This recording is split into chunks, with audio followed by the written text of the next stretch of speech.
another episode of Turn Left. I am your host, Indiana's own Dana Black, coming to you live. Yes, all the way live from Black Pearl Studios, where we talk about Indiana politics from the left side of things.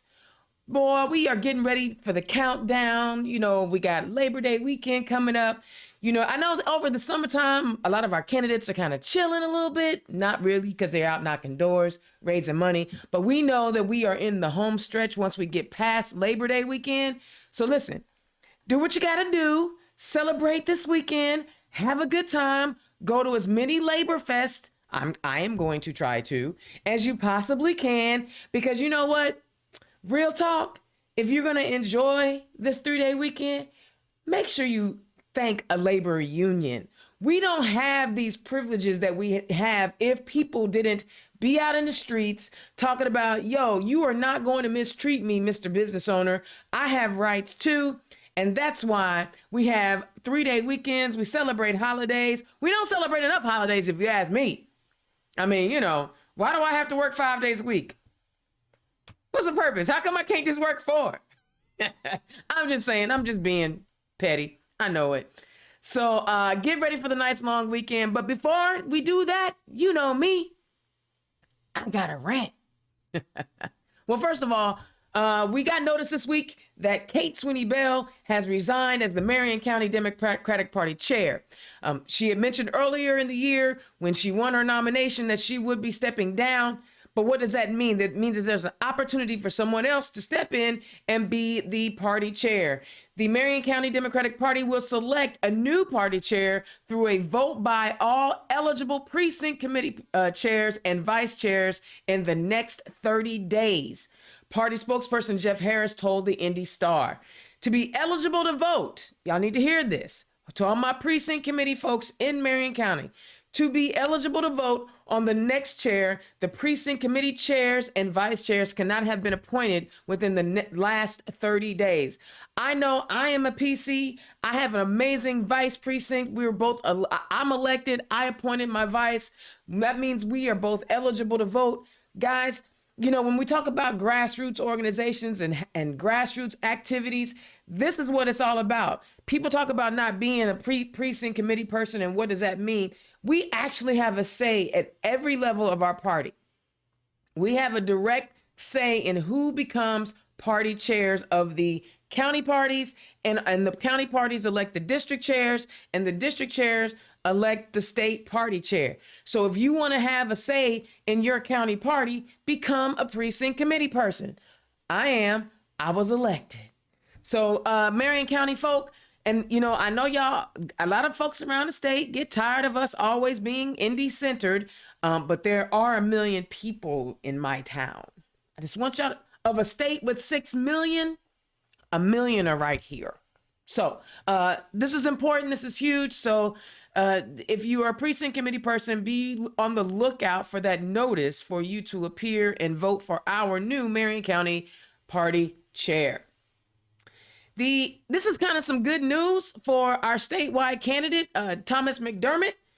The Indianapolis Star reports a poll released to the Indy Star by Democrat Thomas McDermott Jr.'s campaign shows that the Senate race against Republican Senator Todd Young could be closer than expected.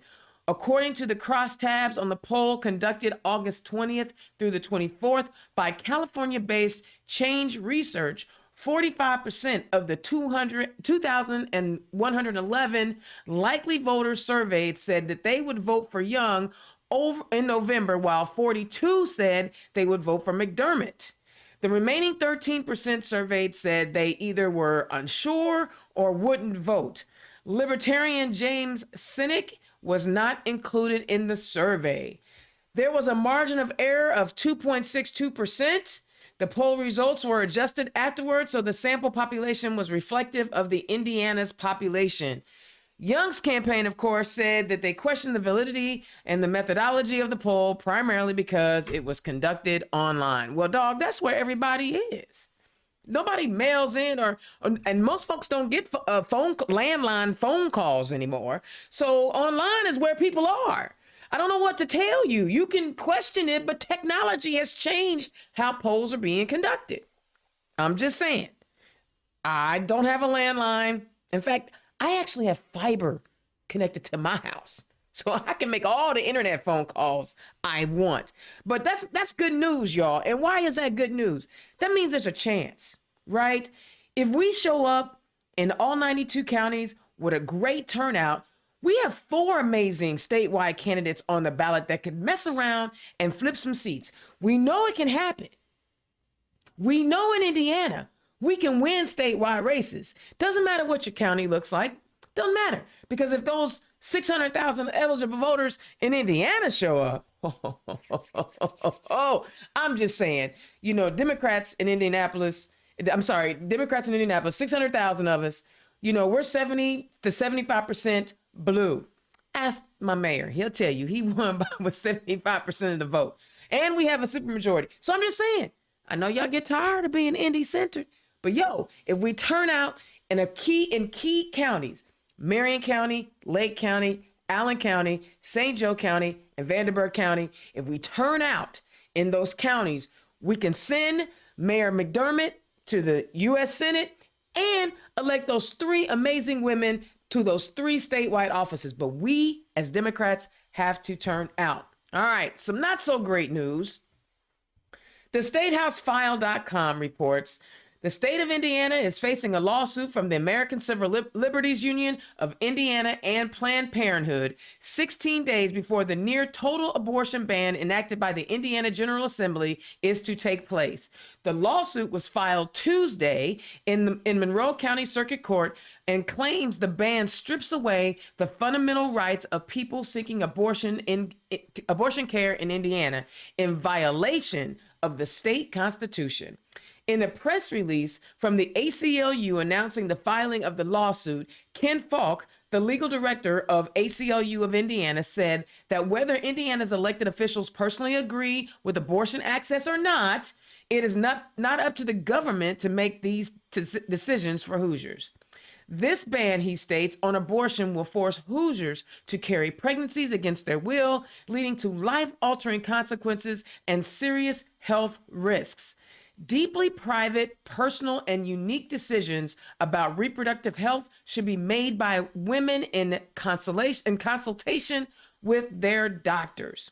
Now, of course, Attorney General Ty Rokita had to say something, but he didn't actually say it. He kind of emailed it because he's kind of a chicken. He don't actually really want to be in front of people and actually talk to people because, he's doing like these email press conferences and connections with people. Get with the people. You big, bad, bold boy. You can hang out at the border. Never mind. He's scared of us. But what he said was, we don't need the warped opinions of organizations like the ACLU and Planned Parenthood dictating how we do things in Indiana. The left is notorious for fighting to erase all of the progress and protections secured by the pro-life movement, Rokita said. Hoosiers respect and value all lives, including the lives of the unborn. This is why our legislators voted to stop these inhumane practices, and it's why my office is dedicated to defending the life-saving law. Okay, see, dog, life-saving law. Literally, a 10-year-old had to cross the border to seek medical saving abortion care. So I need them to stop, pretending as if the fact that he actually understood what the word progressive means and he used it in a sentence is kind of scary, I think, because he has no idea what progress means. Progress is not limiting a woman's access to reproductive health care. I want us to all be very clear on that. He is not concerned with, nor has he ever been concerned with, all lives. Because bottom line is, I'm still needing you to say something positive about Black lives, but you're not going to do that. I'm not going to do that. Indiana's ban on abortion is set to take place September 15th. Once in effect, all abortions at any stage of pregnancy will be prohibited. We already know this. And Indiana was the first state to pass a ban after overturning Roe v. Wade. We are not shocked. We are not surprised. Indiana wants to live in 1955. I am not interested. I do not. It was not a good time for my peoples. What peoples am I talking about? All of them. All of them. It wasn't all that great for women. You know, they couldn't even get a mortgage or a credit card without they do. Or for black people, because we had Jim Crow all over the place and restricted voting rights. And of course, LGBTQ plus folk, they still want us to go back in the closet. Not happening. Speaking of LGBTQ plus folk, the American Jesuit Review reports the Indiana Supreme Court ruled Wednesday that religious freedom rights protect the Roman Catholic Archdiocese of Indianapolis from being sued by a teacher who was fired from his job at a Catholic high school for being in a same-sex marriage. Joshua Payne Elliott argued in his lawsuit that the Archdiocese leaders wrongfully forced his firing in 2019 from his job after 13 years as a world language and social studies teacher at Cathedral High School in Indianapolis by mandating that all Catholic schools under its purview enforce a morality clause barring employees from entering into same-sex marriages. I find it astonishing that the Catholic Church has the audacity to have a morality clause when we know that there's still some priests out there doing unconscionable things to young boys and girls. I'm just going to throw that out there. I don't have anything against the Catholic Church. Do what you do, praise how you praise, but I find it rather hypocritical that you would move around priests who are molesting kids and keep that under wraps, but you want to fire, school teachers when we have a shortage of teachers in Indiana. And the last question to that I'm going to ask is, how much money is Cathedral getting in voucher dollars? They're getting some voucher money, which is, public tax dollars, and there's a whole lot of gay people in that tax dollar pool, so they getting my gay tax dollars, but they want to fire gay people. You know what, y'all? The reason why we even have a Religious Freedom Act is because we have crazy people in our state house erecting and passing laws that are, contrary to what our Attorney General Todd Rokita has claimed to be progressive. Not very progressive. They're firing teachers for being in loving and committed relationships at the Catholic schools. Now, we going to continue to see these fights. We're going to continue to see fights over reproductive rights. You see, they're coming after our trans kids like never before. I don't know why kids have these folks so unnerved. They're kids. I don't know why the Rainbow Warriors make them so nervous. We just like to look good and throw a little glitter every now and then. We ain't hurting nobody. We ain't bothering nobody. But some of these, in all the laws that they are enacting, are because there's also some really messed up men folk who happen to want to, go in the restrooms. Why would a man go into a restroom dressed as a woman to molest kids? That's a straight man issue, not a trans issue. And if we got some folks that want to teach our kids in a state where they're depriving our teachers of everything, you want to fire this fella? IPS. Y'all need to snatch this man up. He's got 13 years of experience at least.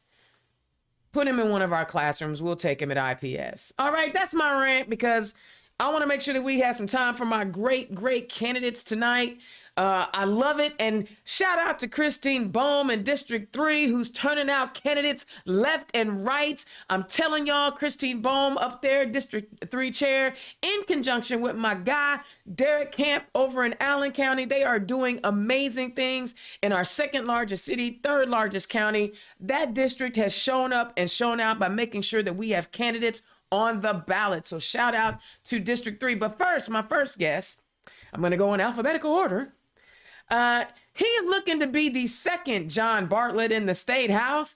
Y'all give it up to my friend from Blackford County, John Bartlett, running for House District 33. John, welcome to the show. Thanks, Dana. It's been a while since I got to see you. Well, I guess we saw each other at the convention, didn't we? Yeah. But, yeah. Well, it's always good to see you, and I'm glad to see that you're in good health and all that good stuff. And next up, because you know what, being elected at all levels of government is crucial. Allen County is, again, collapsing. County. Y'all give it up for my second guest, Kevin Hunter, who is running for Allen County Sheriff. Kevin, welcome to the show. Thank you for having me, Dana. This is really a pleasure to be on your show, and it's good to talk with you again. I love it. I love it. And guys, congratulations on coming through on your primaries. It's never easy to be in a battle, but you guys did it, and I watched you guys from afar, and I'm loving everything that you guys are doing. So, but first, I'm going to start with John. John, tell the people who you are and where you come from.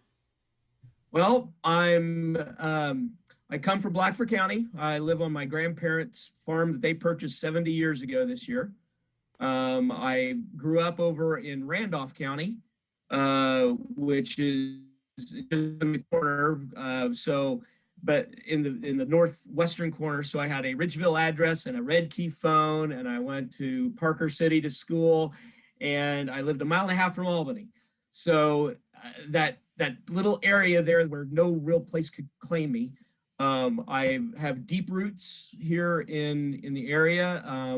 My ancestors, who I'll talk a little bit more about later, settled in Delaware and Randolph County in the 1830s and 1840s. So I've got very, very deep roots. I'm a multi-generational Hoosier in this particular area. So my district covers all of Blackford County, the southern 2/3 of Jay County, all of Randolph County, the eastern third-ish of Delaware County, plus one additional township, and then another township, one township, very small, very rural in Henry County.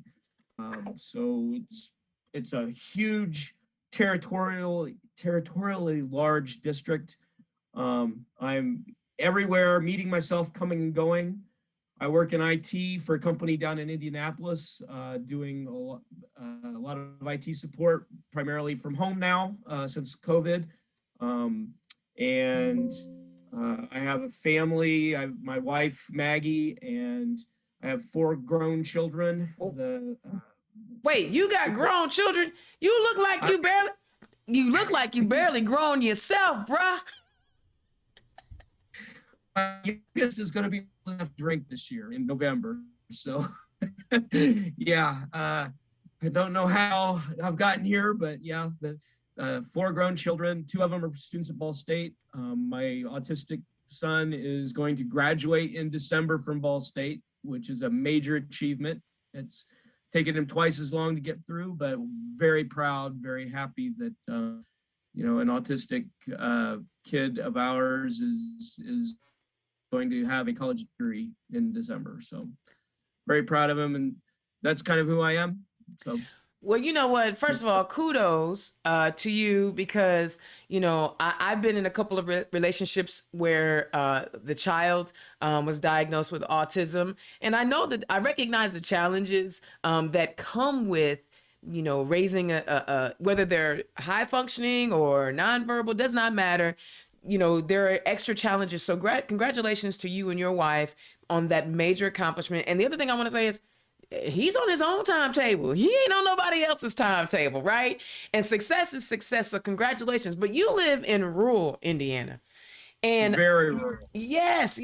And we continue regularly to talk about the needs of rural Indiana, especially on this show here.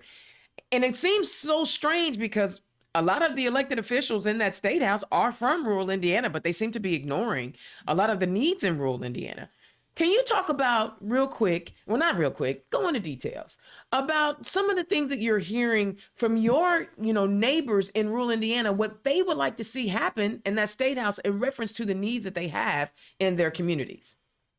Well, so a lot of the things that when you go talk to people, when I've been all over this district, I've talked to hundreds of people since I filed to run in January. The people that I'm talking to are all pretty much describing this thing, that the towns, when you go into these small towns, and when I'm talking about small towns, the largest town I have, the largest municipality that I have is Portland. Portland only has, and I checked it the other day, there's 5,900 people. Hartford City has 5,700 people. and Winchester has 4,800 people. Those are the biggest municipalities in my district. When you drive through them, now some of them have done some things to clean up and revitalize, make their downtown look nice. But a lot of them, when you drive through, it's dilapidation, abandoned buildings, abandoned houses, a lot of blight that needs to be cleaned up.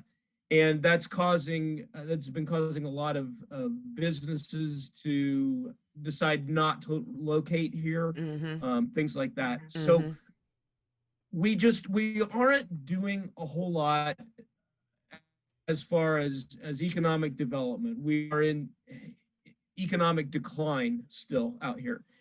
And I've just gone through, and I'm a numbers guy, and I've gone through and I've looked at some various things. So our population out here has declined quite a lot. Delaware and Jay counties have lost around 15% of their population. Wow. Randolph County lost about 20%, and Blackford County's lost almost 25% of its population since 1980. That's over a 40-year period. And when you look at the number of people who have college degrees, we're down to about 1 in 8. Whoa. Now, Delaware County is a little bit higher than that because of Ball State, but the county people, the people living out in the county, we're down to about 1 in 8, about 12% is where college education levels are. And the college educated people command about 65% higher salaries. So when we're going in and we're talking about why can't we afford things that we used to be able to afford, it's because we've got, in Blackford County, you've got 3 people paying what 4 people used to. We can't pay the salaries for county employees that we need. When we had the snowstorm in whatever it was, February or March or whatever that was, I mean, Randolph County was talking about not plowing the roads because they couldn't afford the overtime for the snowplow drivers to go out and plow the roads. This is where we are out here. Our tax burden is higher because we have fewer people paying in, and those fewer people don't have as high as salaries because of the college educated people not having it moved out. So, I mean, like, I've gone in and I've looked at how are we going to increase the economic development out here. And we've got kind of 2 things that we need to do. First of all, for economic development, being in IT, and I do support a company with, I have 25 sales offices in time zones that I support. We've taken that to, with COVID is giving us an opportunity because now we've made it work. The people at our corporate headquarters in the metro area and our customer service people in our factories, so that they could work from home. And now that we're having them work from home, we made just as much money or more money working from home as we did prior. So we've made that move to work from home permanent. And I worked with a lot of people who are from Blackford County and Jay County and Randolph County and Delaware County. I've worked with a lot of these people who moved down there, and they wouldn't mind moving back here. Cost of living is lower. So the thing about it is they would love to move back and work from home here. They can work from cornfields as easily as they can from cul-de-sacs. They still have broadband internet service that is adequate to hold their connections back to their offices. So that's like, to me, that is like a major thing. I'm sorry if my broadband internet flakes out on because I live on a farm and I don't have really great internet service. So if I flake out on you or you get pixely stuff, I apologize for that in advance. And as an IT person, it must flat drive you crazy, because I'm an IT person too. When I moved into my condo, I was like, yo, I need the max. I don't want any coax. Give me fiber to my house. You know what I'm saying? I want the max up and down. I don't mind paying for it because I need to be up because I'm an IT chick. I know it is driving you crazy. not being able to have, and we're seeing it, real time, not quality, not the highest quality broadband for the work that you do. The best thing I've gotten right now is I've got 2 bars on 5G that came available to me in May. Jeez. And before that it was 4G, and that was the best. Do not go with satellite, do not go with microwave. They do not handle anything. So yes, it does drive me crazy every day. We need to get broadband internet out here. I can dig it. And, you with that infrastructure, some of that infrastructure money, you would think that the elected officials in those areas would be advocating for that kind of stuff, but they're not. All right. I'm going to go ahead. Go ahead. You were going to say? Well, they Blackford County and Randolph County are putting up 5G towers, but they're behind schedule and they're not. But again, it's wireless. It's not fiber like it needs to be. That equipment will go obsolete in 5 years, and we're not sinking the money where we need to be sinking it. Absolutely. So. All right, Kevin, tell the people who you are and where you come from. Absolutely. So my name is Kevin Hunter. I am currently a captain with the Fort Wayne Police Department. I have been on 33 years, and I'm assigned to both vice narcotics and the administrative section. I have worked on the opioid crisis for the last 10 years and have seen the devastation that has caused for our communities. I currently have a master's degree in organizational leadership from Indiana Tech, a bachelor's degree in criminal justice from Indiana Tech. I'm a graduate of the FBI National Academy. I'm also a graduate of the FBI National Crisis Negotiation course, and I'm a longtime crisis negotiator. And I'm also certified by the U.S. State Department to teach hostage negotiations all around the world. And I've taught in 7 different countries so far. I got to ask you a question before we go on to your real life story, because I want to hear about your family and where you grew up and all that good stuff. Yeah. So how you viewing the FBI quote unquote raid on 45, the Orange Menace? So I have worked with the FBI quite a bit. And what I know them to be is just a top-notch agency. I know that they crossed their T's and dotted their I's and double-checked and triple-checked and quadruple-checked everything before they took on that search warrant service. And I am confident that they did everything they were supposed to do and that they did it to the best of their abilities. So I have no doubt that they had probable cause to do what they did and executed that search warrant in the best way possible. Well, see, then they need more, they need more people like you advocating for the FBI to do things the right way. Because, there's still a sordid history, but I'm going to go with that because I believe that you believe that it's an amazing, they did what they were supposed to do. And, they was like, I'm not going to dive too deep into it, but they was like, okay, do y'all really want to do this? Are you sure you want to do this? Absolutely. And I'm sure that, they probably had to double check with their agents, like, look, this is going to be a huge thing. Or do you want to be involved in this? And, there's never been anything like this before. So, yeah, I'm sure that whoever signed on for that assignment, they were all top notch. All right. So tell the people where you grew up. What, did you grow up in Fort Wayne? Yes. So I've lived in Fort Wayne almost my whole life. Okay. Born in Toledo. My family moved here shortly after I was born, and I've been here almost my whole life. Went to Paul Harding High School here in Fort Wayne, which is now it is another school, and it's very close to where they want to put the brand new jail. Yeah.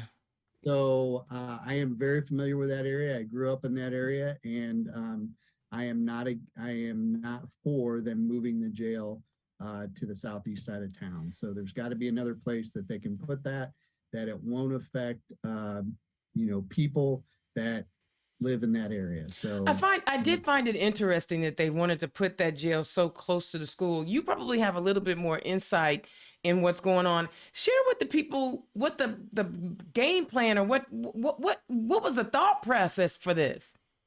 Well, actually, it was a no-brainer because they already own all of that property. It's currently a county training center.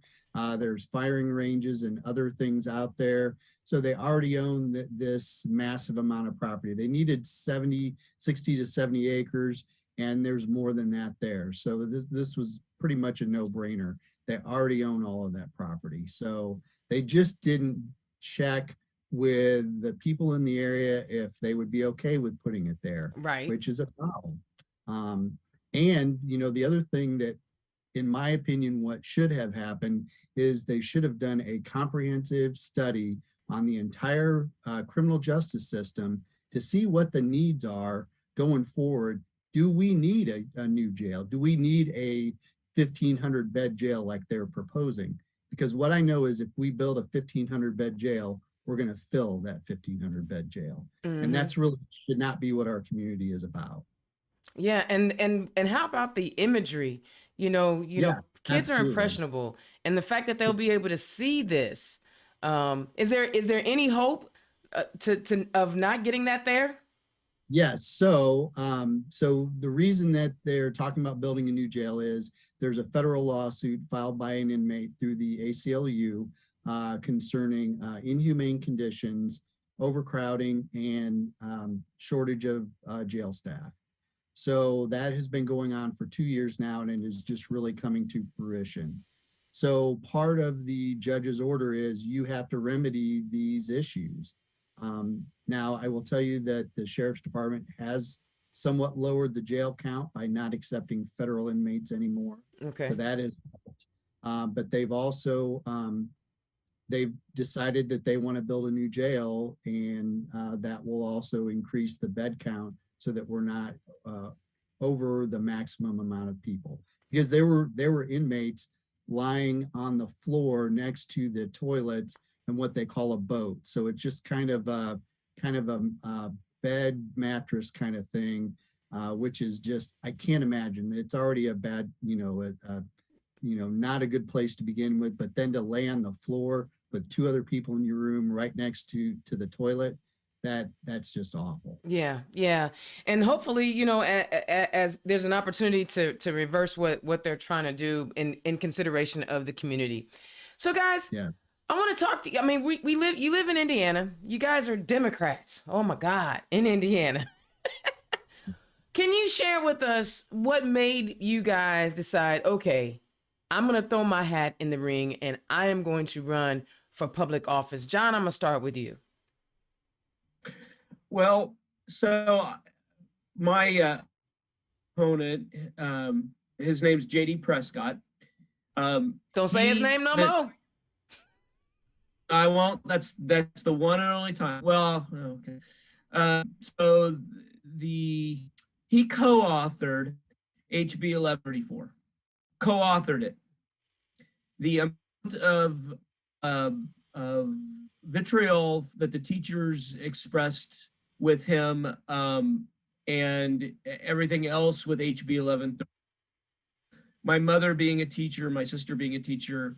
My mother is a retired teacher. My wife having taught Head Start, so many of my family members being teachers.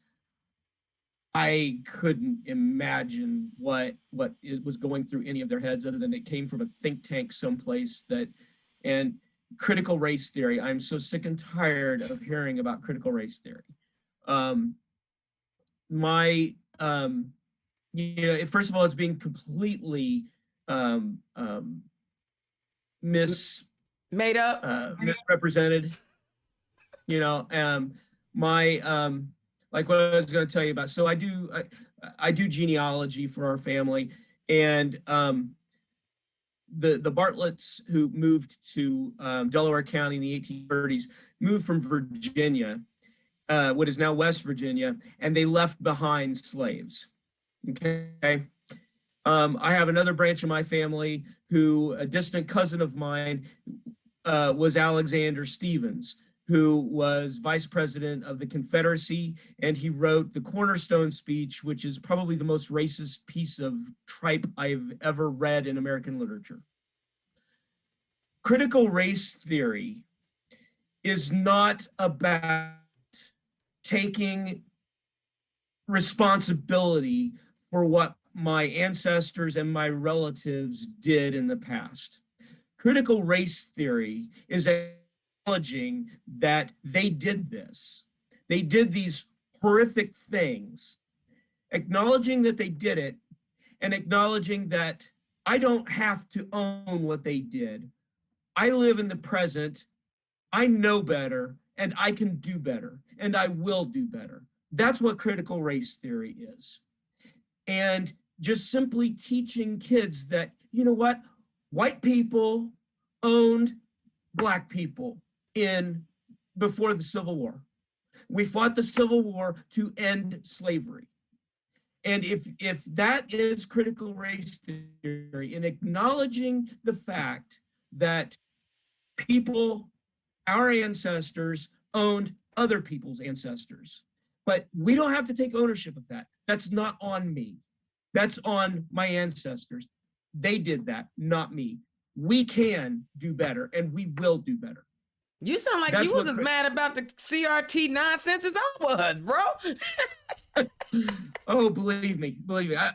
I majored in history in college, and you know, I didn't even hear about critical race theory until I was in a 400 level history class. Right.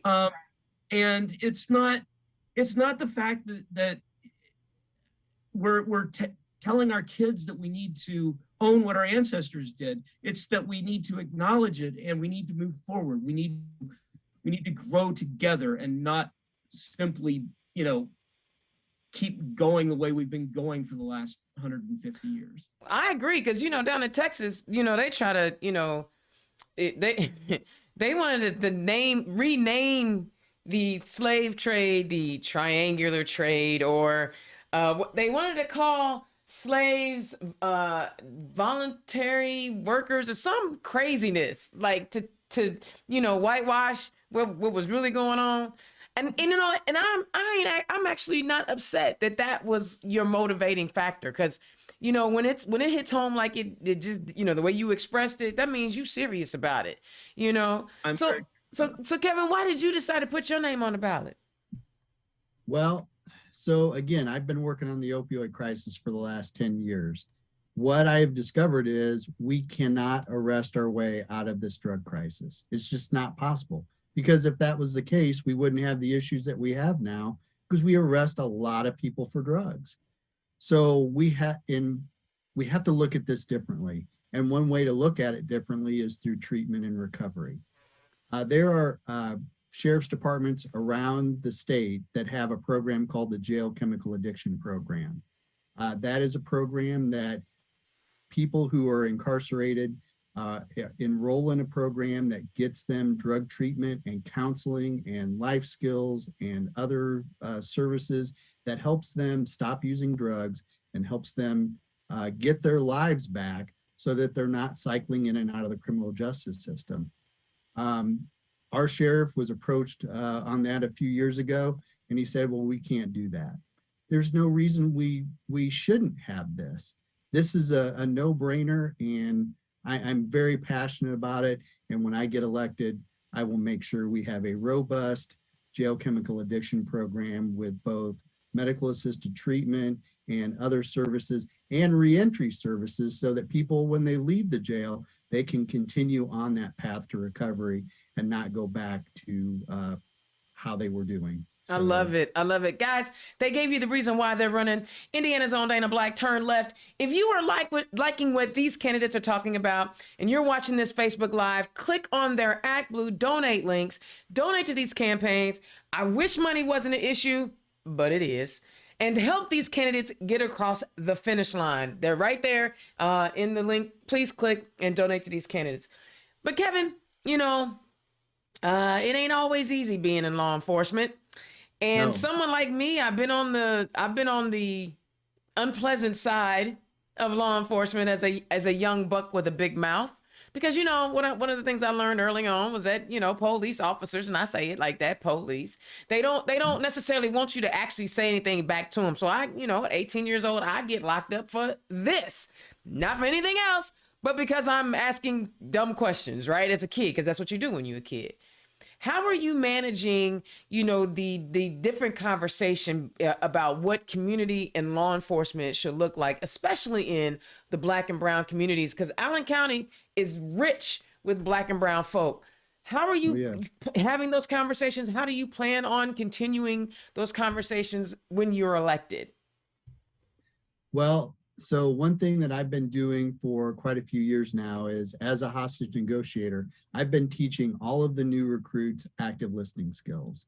I think it's very crucial that we teach these recruits how to communicate with people, and more importantly, how to listen to people and really hear what is being said. Instead of jumping to conclusions and interrupting and telling people to calm down, hey, can you tell me more about that? And even just labeling the emotions, which we know de-escalates situations. So teaching de-escalation skills and active listening skills is just really, really important. And again, I'm passionate about that as well. Another issue is making sure that we're recruiting people that reflect our community as well. So the Fort Wayne Police Department has a really robust recruitment team, and they're going out into the community and getting people to apply to our agency that reflects who is in our community. So I will do that when I get elected sheriff, and make sure that we have a robust recruitment team to recruit both people, brown people, Black people, Burmese people, and Hispanic people, because that's what our community consists of. Absolutely. You guys have an amazing Hispanic community up there. I've Yes. been up there. The Latino community up there is amazing. I've been up there several times and just chatted with the Democratic caucus up there. And they're young and energetic, and they want to see, change and be reflected in all levels of government. So I like that. But John, you're going to have a totally different issue. When you get in that state house, you are going to be if we don't do as well as we could do, you may still be a part of a super minority.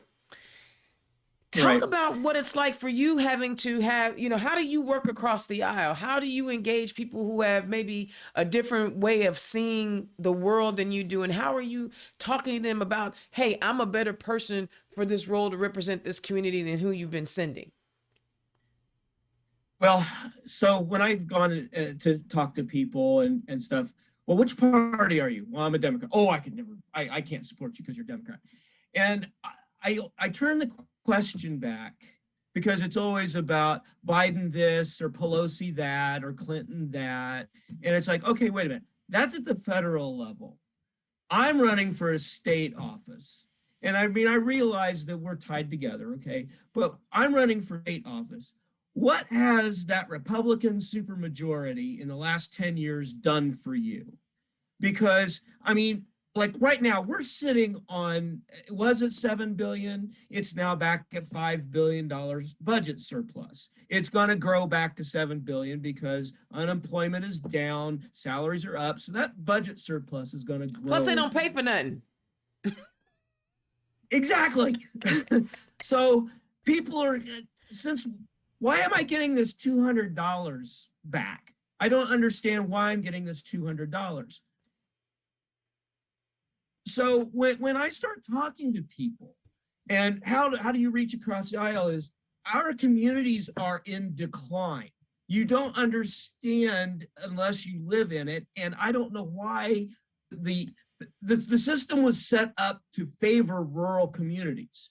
It was not set up to favor urban communities. I mean, from Jefferson all the way down. So the people who are showing up to the White House or to the legislature from rural communities, why do they not see the decline? Why do they not want to do anything about the decline?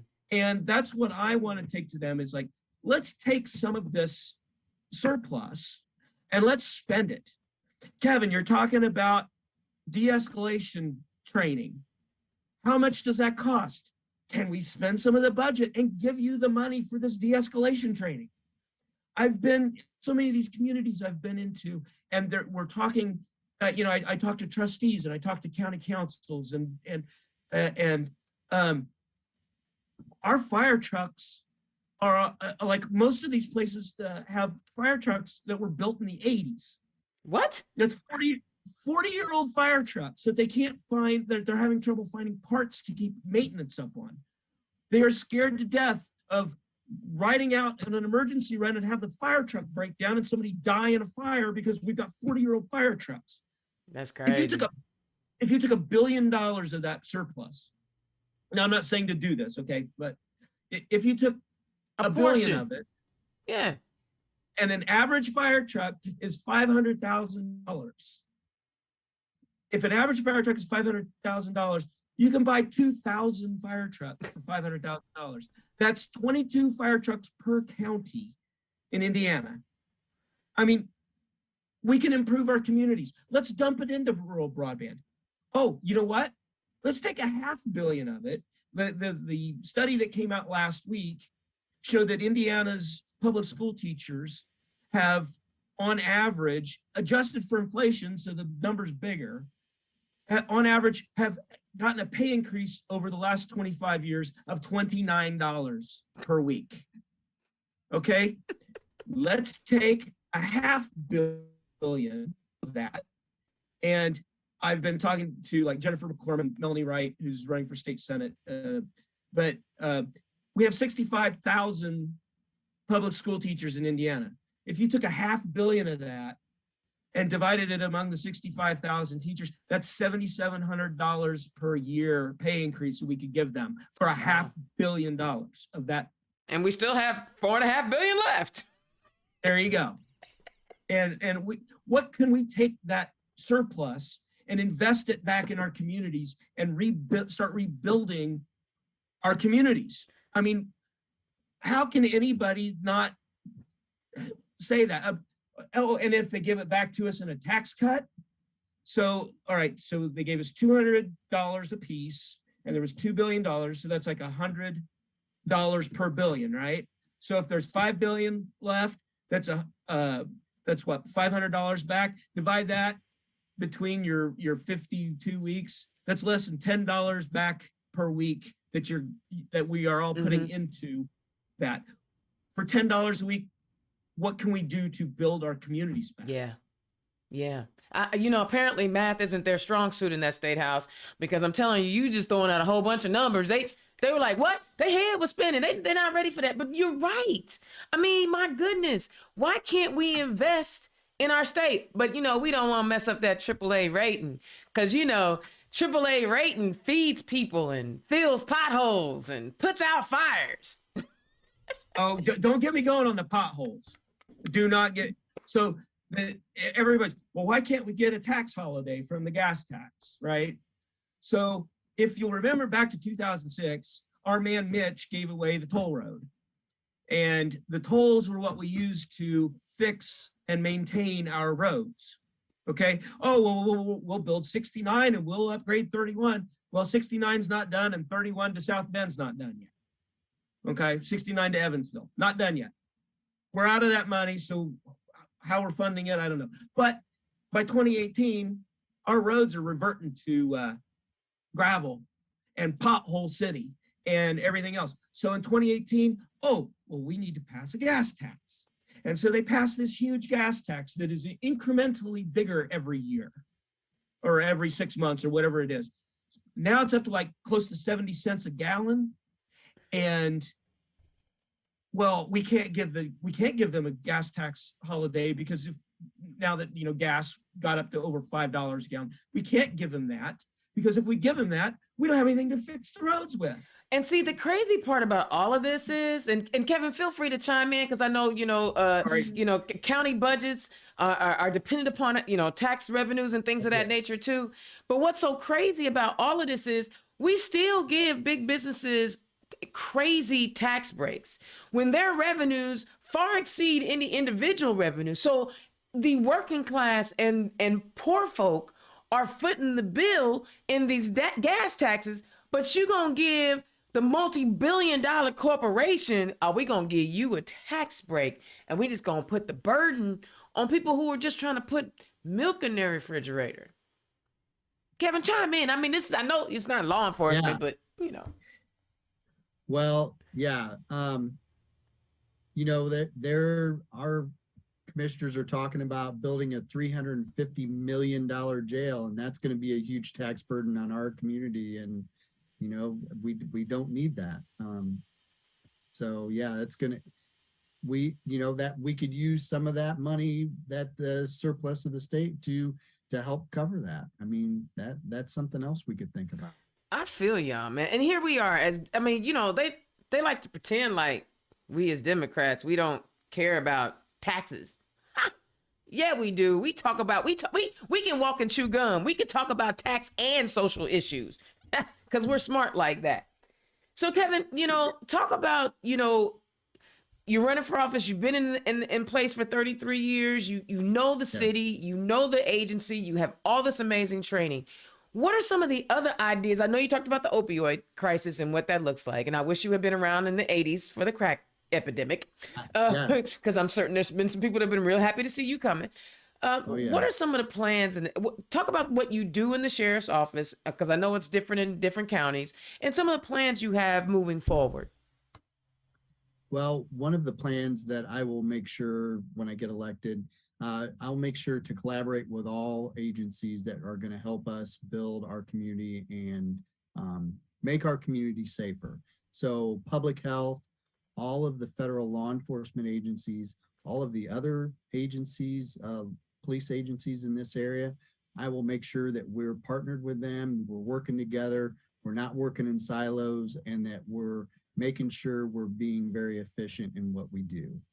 I know that's very important, and I've been big on collaboration my entire career because I know we can't do it all by ourselves. Right. And it does seem that law enforcement is typically siloed, and when you start working with other agencies, you can get more things done and you can help your citizens better. And when you're communicating with the community and you're talking about, how you will be, because I mean, again, I'm a Black chick talking about law enforcement, so you already know. Emphasize for us the importance of that collaborative work with the different agencies and some of the things that you would like to see the sheriff's department do. Well, certainly one thing that I'm really interested in is collaborating with public health, because what we know is we've got gun violence that is really bad in this area. We have shootings on a regular basis. We're not at record homicide levels, but we have been at record homicide levels before. So looking at the gun violence issue as a public health crisis is one thing that I would champion, and partnering with public health to get that message out and talking with people about, hey, make sure that you store your guns safely. Make sure that, kids don't have access to these guns.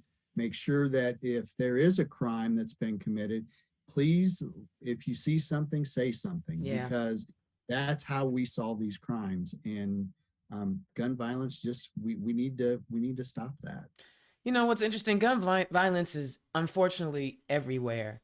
I find it interesting that certain viewpoints suggest that it's only in urban areas. No, honey, because listen, everybody talk about Chicago and their gun violence. Where do they get their guns from? The constitutional carry state of Indiana. What I'm saying? It's like, if you put more guns out in the streets, you're going to have more gun violence. And I love that you were wanting to look at it as a health crisis when Republicans refuse to look at it that way. Right? The more guns, the merrier. So, they want to make sure that everybody is toting and packing, even those that shouldn't be. And that is of huge concern. I'm glad that you're on that. John? Yeah. What are Dana, something here for Kevin. Several things that you've mentioned are because I'm in 5 counties. Okay. So I know 5 counties worth of sheriff's candidates, Democratic sheriff's candidates. And you have expressed some things that all of them have expressed. De-escalation training, definitely a necessity. Yes. Drug rehabilitation and reform. I didn't mention it, but I'm for cannabis reform because my county or my district shares 35 miles of border the county where, or of a state where it's legal. Just hop across the border and buy cannabis. I mean, things like that. I mean, Lost revenue. I just want to, yes, revenue, tax revenue, regulation, everything that cannabis reform can give us.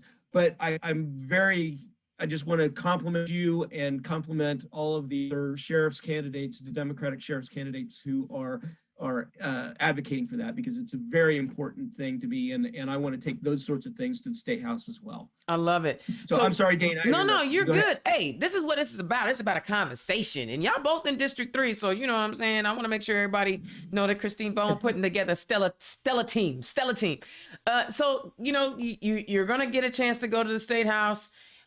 First, talk about the three main issues. I know we talked about CRT made you want to run for office, but what are the three issues that you want to deal with, and what is the first piece of legislation you want to assign your name to? I think the first piece I've already kind of mentioned is I want to get broadband. I want to dump money into broadband and get us the ball rolling. It's not going to be a quick and easy thing, but the rural areas need to have economic development. That's the first part of it. The second part of it would be blight elimination and building newer homes to attract people, attract businesses to move back out to our small communities. That's the first thing. The second thing I haven't really talked about much here tonight is agriculture. We need to figure out how to work with the federal government and get the monopolies under control that are ruining the small family farmers. They're going bankrupt at an unprecedented rate. Suicide rates among small family farmers, it's one of the highest groups on record for suicide rates. You've got 4 companies controlling 75% of the market in every aspect of agriculture, whether it's selling your products, poultry, beef, pork, crops. When they sell, because there are only 4 companies controlling that, they're not getting the price out of what their goods should be. And then when they purchase their seed and their chemical and their fuel and their machinery, they're paying top dollar. So when you've got that, we need to break those monopolies. And in the meantime, the state needs to go in and find ways of buoying the small family farmers so that they're not selling out when at the funeral homes and at the nursing homes, so that there is something to hand on, a legacy to hand on to their children. That's the second thing. And the third big thing I've got is education. There is so much that is wrong with the Indiana education system right now. That's entirely because the Republican supermajority has guided it that way. And we talked about CRT, but I mean, and we talked about the low salaries and how they've pulled money out. But the fact that we still have book rental, the fact that the teachers are buying their supplies, the majority of their supplies out of their own pockets, the fact that iStep or iLearn or whatever the heck it's called now, that we're teaching to a test, that we aren't going in and we're not teaching skills that are going to make us, our kids learn the critical skills like of using scientific method to problem solve. That's what people pay for. I have a history degree. I work in IT. Why can I be very successful in IT with a history degree? Because I learned how to problem solve with my history degree. And that's what IT is. I can do anything I want because I learned how to problem solve. You don't learn problem solving and passing a standardized test. It's plain and simple. We've taken the trades out and we're just now starting to put the trades back into our schools. But the fact that we don't have kids coming out knowing how to weld or how to, how to prep food, or for God's sakes, agriculture. Why would a school in an agricultural community not have an agriculture class? It makes no sense. We need to put these things and make sure that they're funded. We need to make sure that all of these things that in education are funded and aren't restricted. Why are we giving money to charter schools when you can go sign up and get a few $1 million for having a non-existent charter school that exists in the back of a taco stand? No, Where I are we like giving tacos out? though. Oh, I love tacos, but that's not a charter school. But you know, you are so right. I mean, it's like it's crazy how we choose to spend money. Just like, just like all the Republicans last week were blowing their collective lids over student loan forgiveness, but the same people that were blowing their lids got PPP loans forgiven. It's crazy, and I wish I knew what that magic phrasing was that would get people to understand the it's not about, Jewish space lasers, it's not about stop the steal. It's not about an orange menace. It's about how you feed your family. It's how you earn a living. And these people don't want you to make that much. They want certain individuals to hoard it all. I wish I knew but that's why I say it's important to have Democrats like y'all, right? I don't mean no disrespect, but there're just some certain counties I'm not going to be very received in. So I need y'all. I need the John Bartletts and the Kevin Hunters of the world to go in those counties and talk to those people. I don't know why they're not receptive to it. Y'all, believe it or not, even though with us getting just a little bit of a late start, this conversation was so amazing. Our hour is up.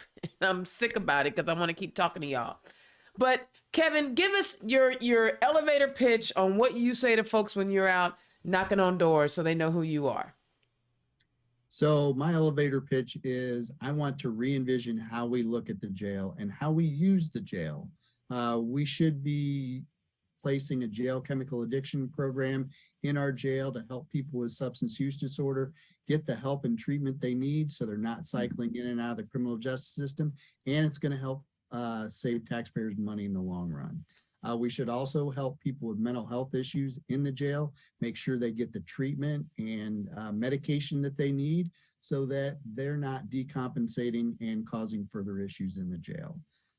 Another thing is making sure that we're collaborating with the right agencies and getting things done, because we cannot work in silos anymore. We've got to work with other agencies because that's what citizens require now. We should be working with other agencies. And the last thing is I'm going to make sure that we're doing robust community policing, that there's a county sheriff's officer connected to each community out in the rural areas so that they know who their officers are and they can contact them when something goes wrong. So making sure that we're communicating with the citizens we serve and making sure that we have that connection. Well, you know what? I believe you. And I tell you what, if I ever need security, I'm going to hire you away from Allen County Sheriff's Department because I'm going to need your backup. I would feel safe with you. Tell the people where they can find you, Kevin. So my website is kevinhunterforsheriff.com, and all of my social media is at Kevin Hunter, the number 4 sheriff. And do you have any fundraisers or volunteer opportunities coming up? Yes, actually, you can go to my website and sign up for volunteer opportunities, and I would love that because things are really heating up now. So I'm going to need some help. Well, I'm excited for you. First of all, you got like the most chill personality. I'm be honest, we all have our biases, and I get that, and I'm still struggling with mine. You're like the nicest law enforcement officer I've ever met. You and Kerry Forrestall, Sheriff Forrestall here in Indianapolis. Y'all not like the other ones that I've encountered on the streets. I like y'all. Thank you. I like you too, and I would love to hang out with you some more. So. I love it. That's not true. I used to work with IMPD in their IT department, so I do have some. But you're like really chill. So I believe that Allen County will be in good hands if they elect you as their next sheriff. You, not that you need my endorsement, but I think I'm gonna donate to you later after I get paid tomorrow. All right, John, tell the people where they can find you.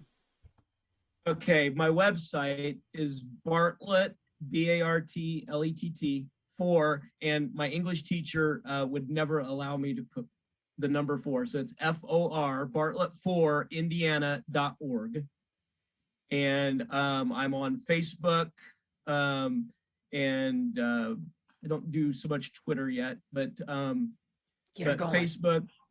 But yeah, I'm you can look up John Bartlett. I don't even remember. But you have to be clear, because there is another John Bartlett in Indiana who is an elected official. So John Bartlett for District 33. John L. Bartlett. I'm E. Bartlett. Love it. He's 95. I'm 33. If we both get elected, I think that's going to be the most fun thing ever. Having 2 John Bartletts who are both Democrats in the state house would be fun. But I ain't gonna lie, the funniest still is the John Ford in the Senate and JD Ford in the Senate. One don't like Rainbow Warriors, the other one is a Rainbow Warrior, and that's fun for me. So yes, 2 John Bartletts would be amazing. And do you have any events coming up, any fundraisers that we need to know about? Well, Saturday we go marching in the Montpelier Parade. Montpelier, Indiana. It's in Blackford County. They've got their jamboree this weekend. We're starting to go door to door. They're like farmland fire prevention and parade, and the Winchester Mardi Gras are coming up. And I mean, we just, if there's a fair, I'm there. If there's a parade, I'm there. If there's a tailgate, like a Second Harvest Food Bank tailgate, I'm there. Been doing all those. I'm just everywhere. Because I imagine door knocking in rural Indiana is kind of hard, huh? Well, the towns, I can still go into towns and knock a lot of doors and talk to a lot of people. So all right. Well, I got to go ahead and make sure I push the plug.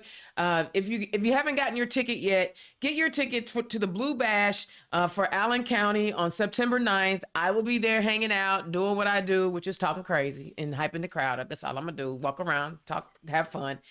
So get your tickets, because they are doing great stuff up there. And also, I know that on September 19th, your District 3 chair is hosting an event, so get your tickets for that. And Christine Ballin is hosting an event to support our 3 statewide ladies who are running for office. So get your tickets, go hang out. It's going to be a fun time, and District 3 in Allen County, you guys are killing it.